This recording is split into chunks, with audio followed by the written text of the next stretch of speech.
ان لوگوں جیسے نہ ہونا جو کفر کرتے ہیں، اور ان کے مسلمان بھائی جب اللہ کی راہ میں سفر کریں اور مر جائیں یا جہاد کو نکلیں اور مارے جائیں تو ان کی نسبت کہتے ہیں کہ اگر وہ ہمارے پاس رہتے تو نہ مرتے اور نہ مارے جاتے، یہ اس لیے کہ اللہ ان لوگوں کے دلوں میں افسوس پیدا کر دے،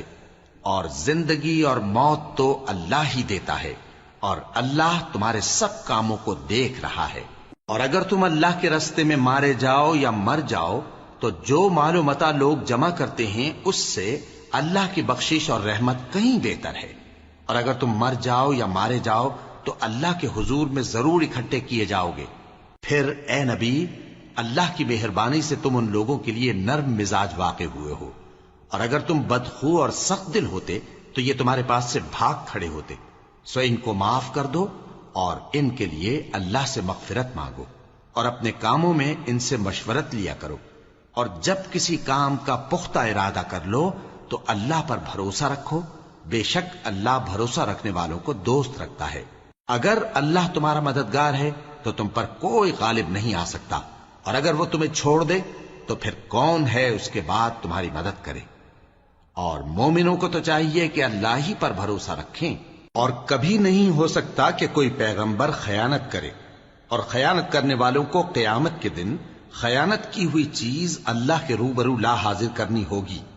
پھر ہر شخص کو اس کے اعمال کا پورا پورا بدلہ دیا جائے گا، اور ان کے ساتھ بے انصافی نہیں کی جائے گی۔ بھلا جو شخص اللہ کی خوشنودی کا تابع ہو وہ اس شخص کی طرح ہو سکتا ہے جو اللہ کی ناخوشی میں گرفتار ہو، اور جس کا ٹھکانہ دوزخ ہے اور وہ برا ٹھکانہ ہے۔ سب لوگوں کے اللہ کی ہاں مختلف درجے ہیں، اور اللہ ان کے سب اعمال دیکھ رہا ہے۔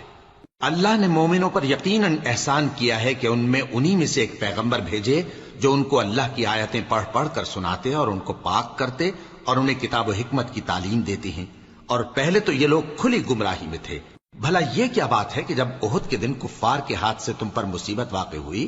حالانکہ جنگ بدر میں اس سے دگنی مصیبت تمہارے ہاتھ سے ان پر پڑ چکی ہے، تو تم کہنے لگے کہ یہ آفت ہم پر کہاں سے آ پڑی؟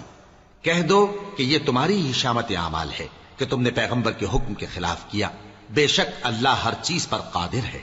اور جو مصیبت تم پر دونوں جماعتوں کے مقابلے کے دن واقع ہوئی سو اللہ کے حکم سے واقع ہوئی، اور اس سے یہ مقصود تھا کہ اللہ مومنوں کو اچھی طرح معلوم کر لے اور منافقوں کو بھی معلوم کر لے۔ اور جب ان سے کہا گیا کہ آؤ اللہ کے راستے میں جنگ کرو یا کافروں کے حملوں کو روکو، تو کہنے لگے کہ اگر ہم کو لڑائی کی خبر ہوتی تو ہم ضرور تمہارے ساتھ رہتے۔